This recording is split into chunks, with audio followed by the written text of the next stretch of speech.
All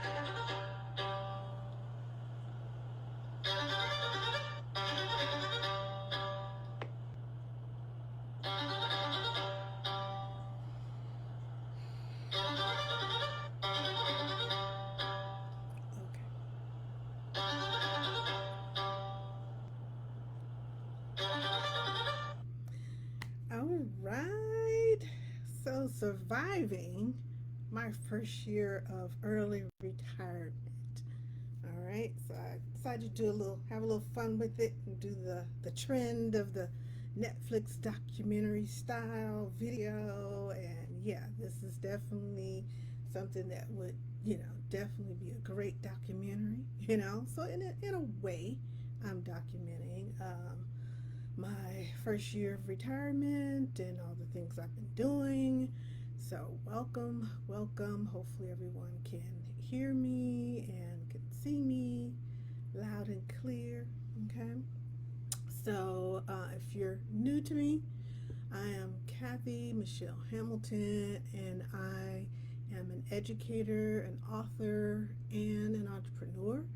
And I teach aspiring authors and entrepreneurs how they can share their story with the world with impact and income.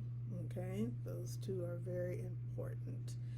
And so, some of you may have noticed I changed the name for my Facebook page to Kathy Michelle, the Savvy Self Publisher, because I'm moving more into that lane of teaching, self-publishing. Like that's pretty much my lane now.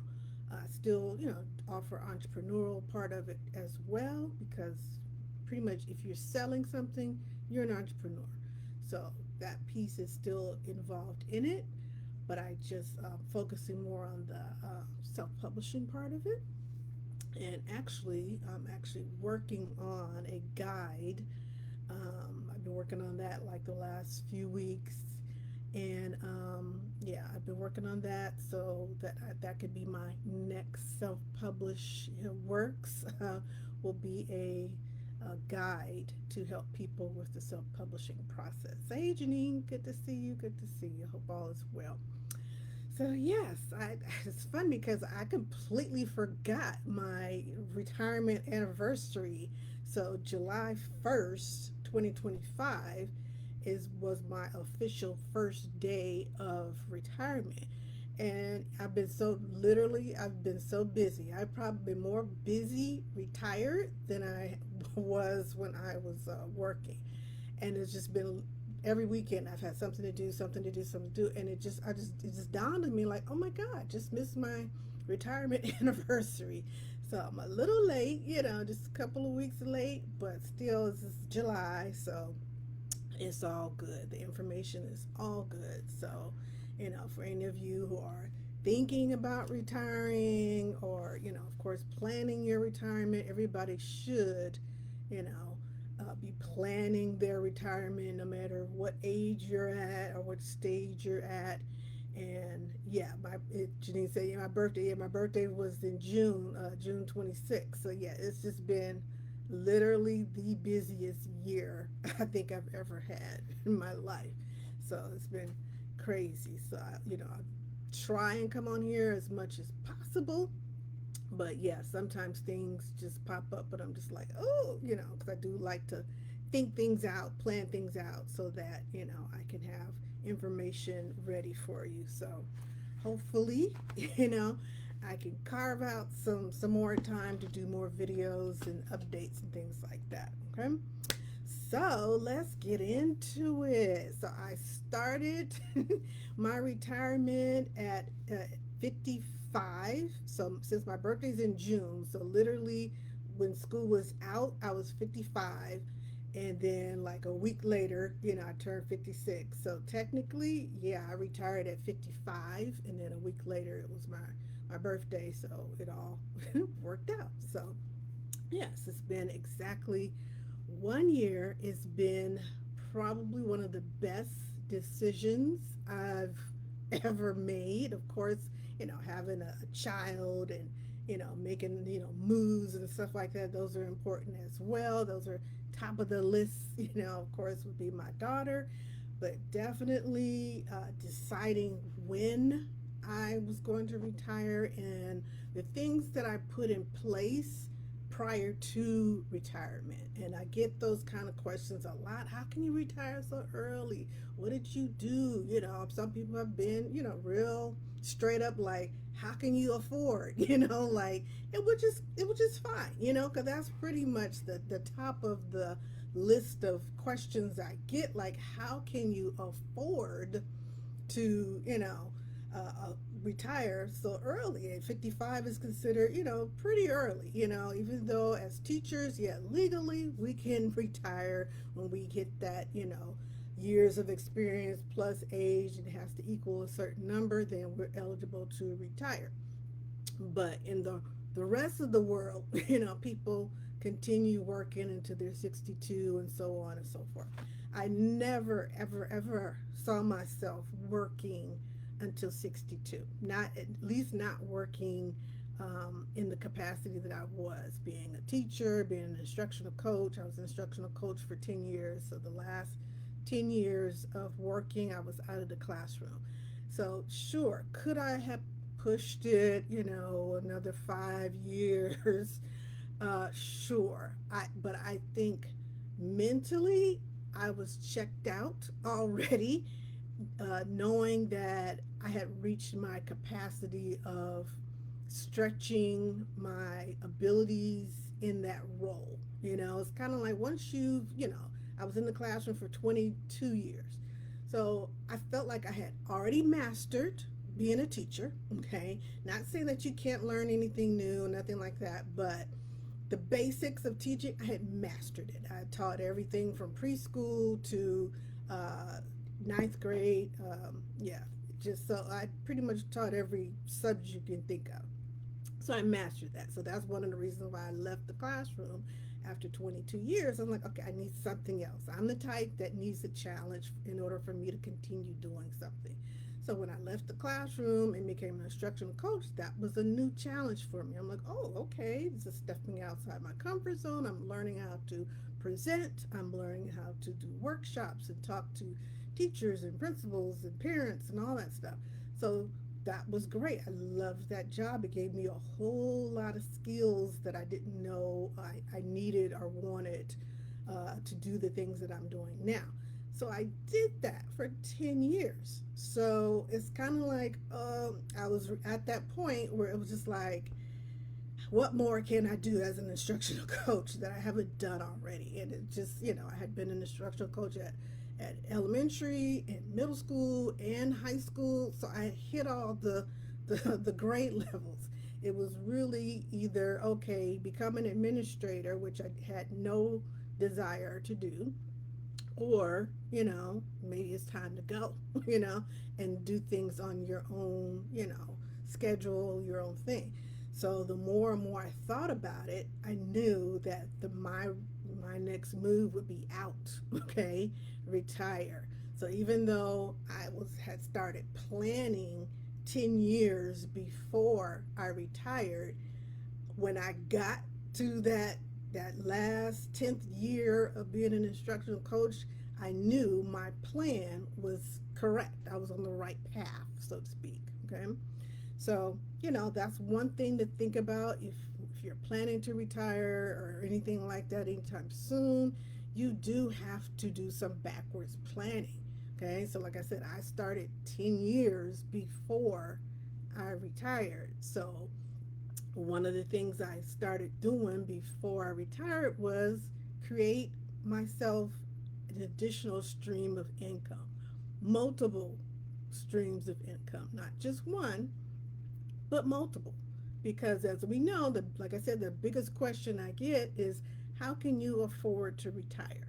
Okay, so I padded my, I guess, my savings. I made, savvy decisions to where, yeah, when I saw the projected paycheck I would receive at retirement, I was like, yeah, I can work with that. That's something that I can handle, whether it be making adjustments to, the frivolous spending I might do on some things, yeah, I can make adjustments for that and it won't affect my, well-being or my lifestyle or things like that.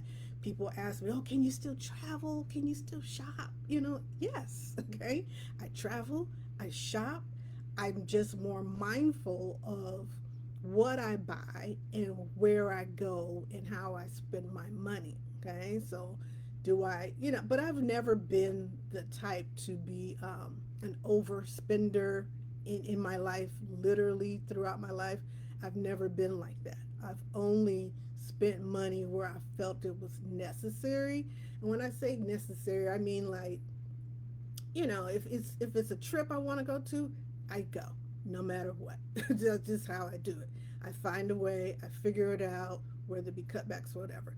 But like, like designer things, that's never been my thing. But if that's your thing, then you budget for it. You set things up to where you can still buy your designer purses and belts and whatever else you guys buy with the designer stuff. But that's not my thing. My thing are experiences. I like to spend my money on experiences at a nice restaurant or experiences at a place, things like that. So everybody has their vice, so to speak. And I also like to invest in myself. That is number one. You must invest in yourself. So, buying things here and there, okay, cool. But what are you doing to better yourself so that you can then use that skill or that knowledge to bring an extra income into your life? So that's something that I learned very early on. I have to invest in myself. So if it means going back to school getting my master's, then that's what I did. If it means taking webinars and workshops and going, places and finding out what people are doing or following an influencer or hiring a business coach, those types of things. Those are the kinds of things that I invested my money in before I retired because I know I wanted to have that knowledge, I wanted to have those skills so that when I retired, I'm not like flapping around trying to figure out what am I going to do? What I want to try and make money with. So a lot of people are at that point. Everybody starts at that point, whether you're an entrepreneur or author or any kind of business person. We all start with what can I do to make money on the side, another stream of income, that kind of thing. We all start there. But it's putting things in place so that it's in a timely manner. So you don't want to be like, what should I do? What kind of business should I start after you need the money? Okay. You want to start doing that before you need the money. Okay. So that's why I said start, 10, 5 years before you retire. Start figuring out what is your skill, your career move or whatever it is that's going to bring in more income for you so that when you do decide to like, okay, I'm done, here's my resume, here I'm out, I'm retiring. Now all you need to do is do a deep dive into making all the things that you started into a reality, or do a deep dive and get more support, more mentors, more, whatever. You're not starting from scratch, okay? Once you retire, you're like, woo, what happened to that extra $1,000, $2,000 I had before I retired? No, you'll be like, oh, how can I upscale the business that I already started before I retired? How can I upscale and make more money off of, the books that I already have on Amazon? Okay, so that's basically what I did. So before I retired, I started a business coaching business where I basically mentored and consulted with different people about how to start the business because originally I started as an entrepreneur owning a brick and mortar back in 2008. So I used my knowledge to gear it into a different lane, which was coaching. because I was already coaching in my job at LA Unified. I was a coach. So it's like, okay, let me turn that into coaching for business, coaching for publishing books, things like that. So that's what I, continued after I retired. I'm just like, okay, now that I have all this time, I'm not, punching a clock anywhere. Now I can use all those skills that I learned, everything that I, got from being a coach with my clients. Now I can use that for other things like speaking engagements, like writing more books, like providing workshops, like teaching the classes. Okay, so these are all things that I implemented after I retired. So, like with the teaching, so I teach at a community center. I also just became that's one independent contract. So, for those who are not familiar with the term independent contract, it's basically when people hire you for a specific need and you're not considered a real employee of the business. You're just kind of hired for that moment in time, or could be for a year, could be for 6 months, whatever the need is. So I'm an independent contractor for the city of Moreno Valley, where I offer 3 classes on publishing books on Amazon, teen entrepreneurship, and beginning entrepreneurs. So that's one independent contract. Then I have another independent contract with Moreno Valley College, where I teach 1 day a week this summer. So this is going to be the third class on Monday. So I teach for an hour, hour and a half sometimes, with the incoming freshmen or the local, seniors in high school, and it's voluntary for them. They can show up or not, which is fine. Um, so they come every Monday for the next 5 weeks, and I'm the independent contractor to teach them about publishing on Amazon, getting them to, enjoy writing and think about writing, things like that. So that's my second independent contract there. And then the next one is in the works right now. We're in the talking stage and, planning things out. Hopefully, I will be providing workshops for a local business center on various things, entrepreneurship, publishing books, and things like that. So then that'll be a third contract. Okay. So none of that would be possible if I hadn't started my business before I retired. So I did what it took to, gain the experience, have clients, coach them, consult with people.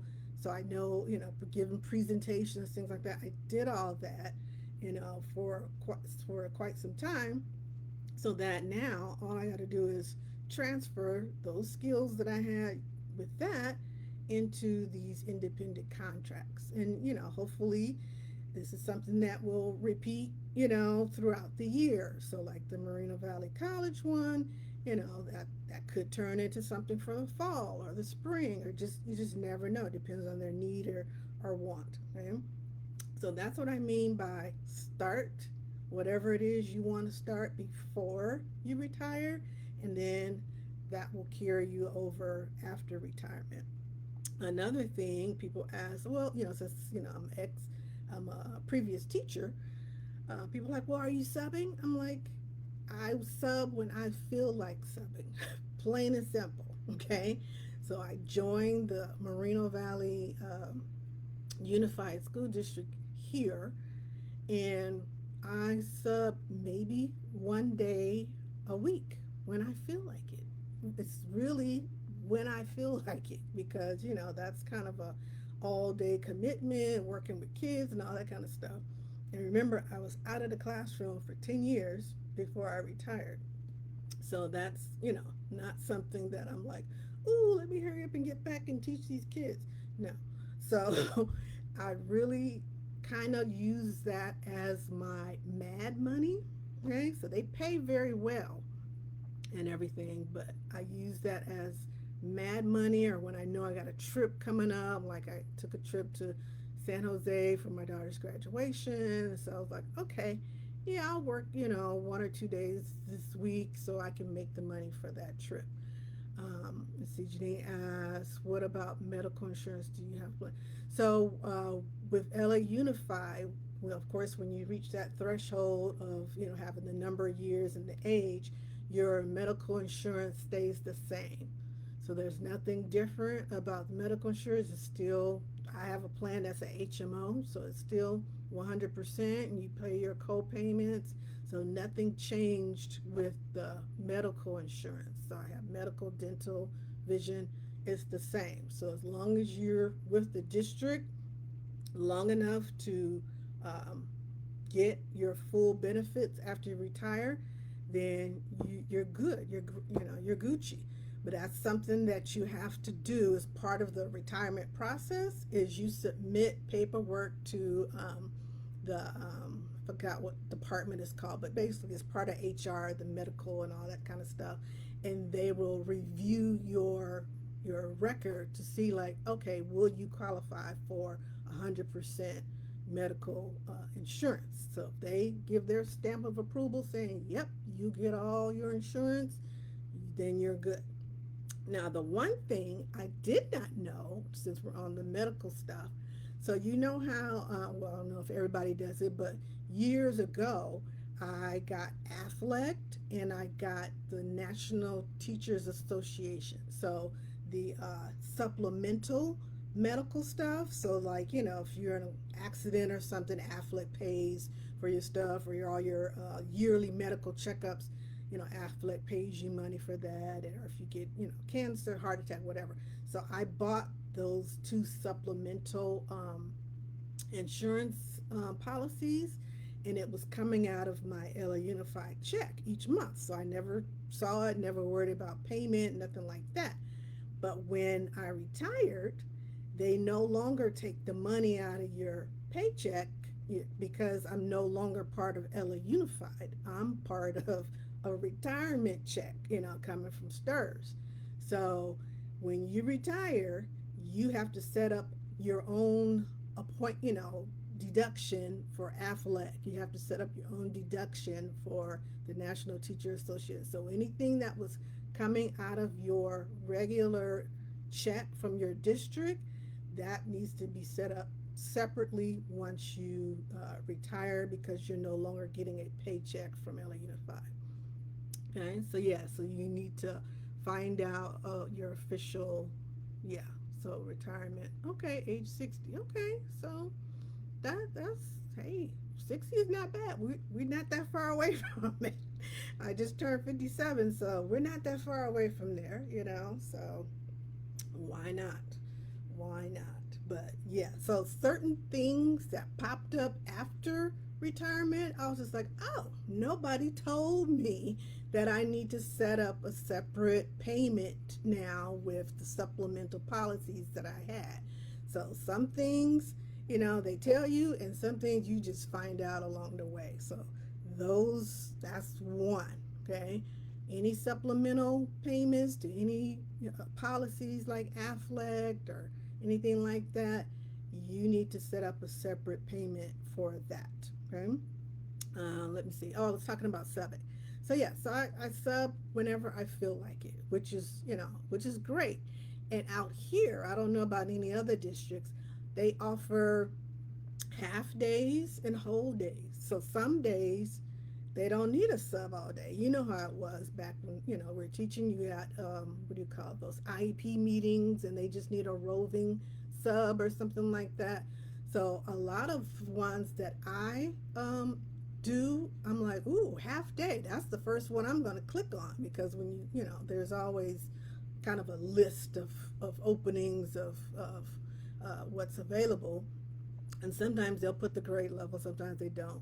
But if it's a half day, it will say it half day. So I'm like, ooh, that's perfect for me. Okay, I don't want a full day of kids. I'm like, half day works fine. Yes, it's half the pay, But I mean, out here they pay 240 a day for the Moreno Valley Unified. So I'm like, half the pay, I'll take it. you know, that works for me. So sometime every blue moon, I'll do a full day of subbing if it's like just roving. Like I know I'm going to be in different classrooms throughout the day. I'm like, okay, that works. I don't have to deal with, too many, behavior issues in a certain classroom because it's like, okay, I'm only going to be there for an hour and then I'm going to go to the next class. So I look for roving subs and half day sub positions. So yeah. Oh, that's good. So you are subbing in full thing. Yeah, I love the flexibility. I totally love. Like a lot of times, I'll leave from subbing half the day and then go eat lunch at Shakey's and get me a bunch of lunch or whatever. To me, it's like the best of both worlds. I get to do it when I feel like it and make a little money, and then when I don't feel like it, like when it's too hot, like out here, it can get up to like 100 degrees. Is like, oh, I'm not subbing until this temperature goes down. Or if it's raining, there's no way I'm going out. So I love that flexibility of I just sub when I feel like it, and that's just how I do it. It works for me. I've kind of gotten into the groove of where the schools are because this area is still kind of new to me, so I'm learning. Let me think. Anything else? Just think about your your skill set and how you can turn those skill sets into some kind of money venture something. I was just talking to one of my close friends, and she was kind of thinking about, well, she loves to bake. Maybe she could do something with baking. It's like, yeah, you gotta, test it out. That's the thing. If you don't test it out to see, if it's something viable to, start a business, then you'll never know. So it's just like test it out. So if you love to bake, okay, bake up, 2 dozen cookies and, give them out, for free or something, and see if people like them. And, pretty soon they'll be like, hey, can you make me, a couple of dozen? I got a birthday party I got to go to, or I got, this event. So it's just like you really have to do trial and error. Test it out, see what works for you. Don't be afraid to do it scared. Everything I've done has been done scared. But it all ends with success. So it goes from scared to success because I've gone through the whole trial and error process. So it's like if you're just like still holding on, afraid to take that leap, take that jump to see, if something's going to work, you're limiting yourself. It's like you have to push through the fear. So what if somebody says they don't like the cookies that you made? So what? Okay. I've been to plenty of bakeries that have been like hoity-toity. I'm not going to say the name, but it starts with a S, and they used to make cupcakes, but now they're closed. Those were probably the worst cupcakes I ever had. I was just like, everybody is going crazy over these cupcakes. And to me, they were just dry and just no flavor whatsoever. So, flavor and stuff like that is subjective. Everything is subjective. So, it's just like, just because you think somebody's going to be talking about you or what have, so what? Who cares? If you have a book idea and you're just like, well, I don't think anybody's going to buy it. Well, I don't know what they're going to think. So what? Okay. They're not your audience. Okay. They're not your target market. No, don't push your stuff off on family. Okay. Break outside of family and friends. Okay. Find some strangers. Okay. And the next time you go to the nail salon or the beauty salon or whatever, then pass out your cards there. Pass them out to strangers. Sell your stuff out of your car, whatever it is, because a lot of times your friends, your family are secretly hating on what you're doing because they want to do it and they haven't tried to do it, but they just gonna hate from afar, kind of thing. So forget all that. Nobody got time for that. You don't have time for that. if you want to retire and you want to do your business and all that, it's like time is limited. Okay, we're not getting any younger. So to me, it's like, what do you have to lose? Go on and try and do what you want to do. You'll be, happy that you at least try. I highly recommend setting goals, like literally writing them down. Where is my vision board? I do a vision board every year. Every year. This is my 2025 vision board. Okay. Clearly, I was hell bent on retirement. So that was my biggest thing. But basically, pretty much everything on here came true. Okay. So the retirement, that was in 2025. Uh, I have a, what do you call this thing? A flamingo. I have a flamingo on here. It says, be a flamingo, stay balanced. My retirement party was a flamingo kind of theme. It was like Hawaii kind of flamingo. It was just, it's crazy because I did this like in January, and then my retirement party wasn't until June. So it's just like I wasn't even thinking about it. What do I have here? Merino Valley Unified. It was on my vision board, okay? And lo and behold, yep, I started, subbing in Merino Valley Unified. Over here, teaching at Merino Valley College or a community or a university or college. And what am I doing right now this summer? Teaching at Merino Valley Community College. This one is the Merino Valley Center. This is where I offer 3 classes. So it's beyond crazy that everything on here came true. Okay. And I keep it up here on my, what do you call that? Magnetic board, so that, I look at it, glance at it. This is my office that I'm in. So I'm always in my office, not necessarily, pounding anything out doing work, but I relax in here. I watch my Netflix stuff and my movies and stuff So I'm here and I'm seeing my goals all the time. So you have to put it somewhere where you're actually seeing your goals, seeing what you want to do, and have it written out. Because if you don't write it out, you're going to forget it. We're getting older. We can't remember all that stuff. Okay. You got to write it down. It has to be shown. So my 2026 vision board. So some of these things have already come true. Okay. Of course, we're still in 2026, but a lot of these things have already come true. Okay. So presenting workshops, I've done that already. Okay. What else have I done? Could publish more books. Okay, I've done more books. I have, like I said, I have one that I'm about to publish probably next week. What else? Spiritual health. I've been going to church a little bit more often.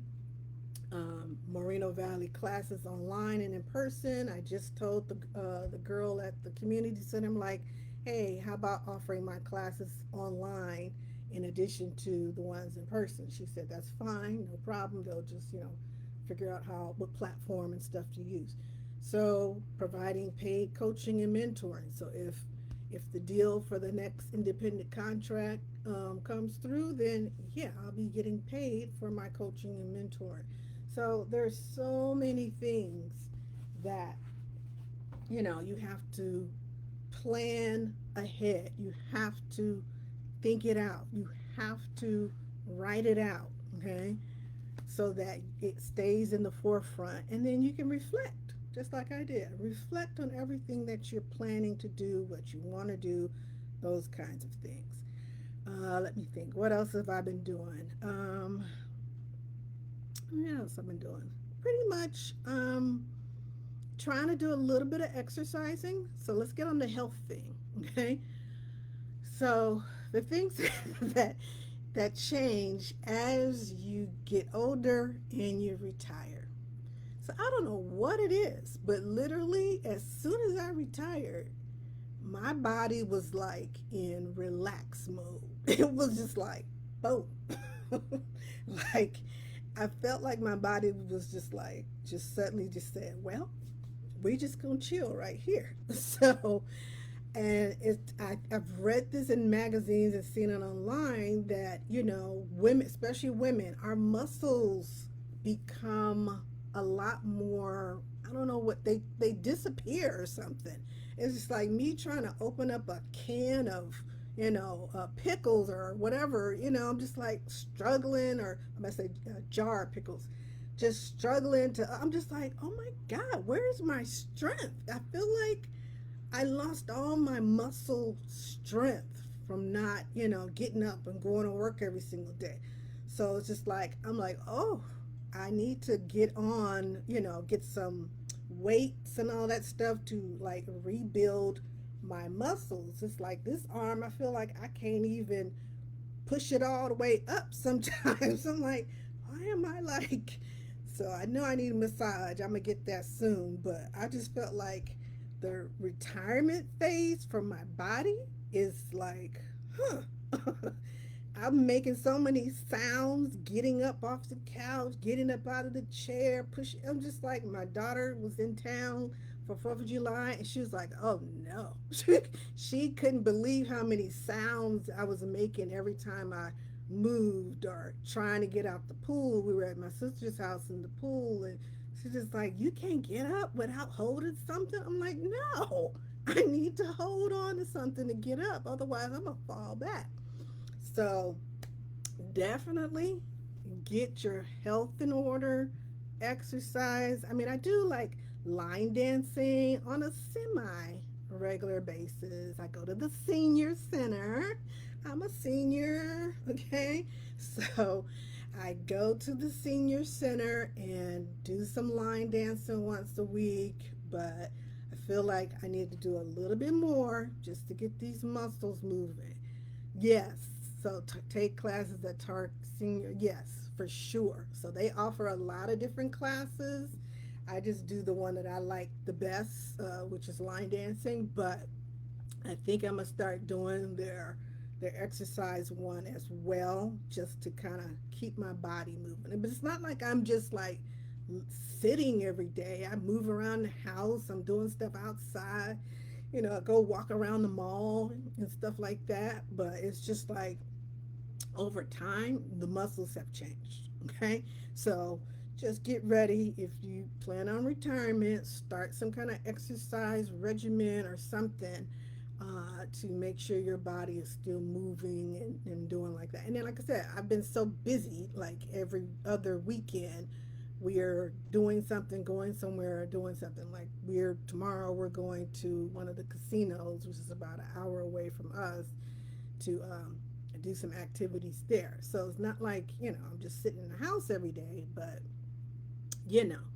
And it's funny because my sister, she retired a few weeks ago as well. Now, my sister is a year and a half older than me, but she just retired as well. She got her ducks in a row. She's like, okay, if Kathy can retire and she's the younger sister, and so she put her plan in motion, and she was just like, okay, what do I need to do first? What I do? Okay, what else do I need to do? So she made sure, yes, Carrie, she made sure that she had everything she needed to do to retire. So she is, I'll tell her hello, but she is like right in her first couple of weeks of retirement. So she's trying to figure everything out as well. So I think she'll, see along the way, like, yep, this is what you need to do. This is what you need to add add this. But so she's always been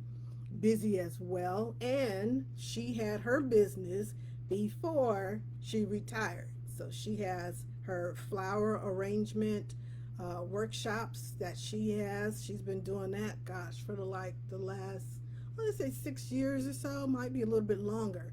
But she started that and it's been going well. So anytime she wants to make a little additional money, she just creates a workshop. It's like, okay, she has a workshop, you got like 10, 12 people that come and do her workshop.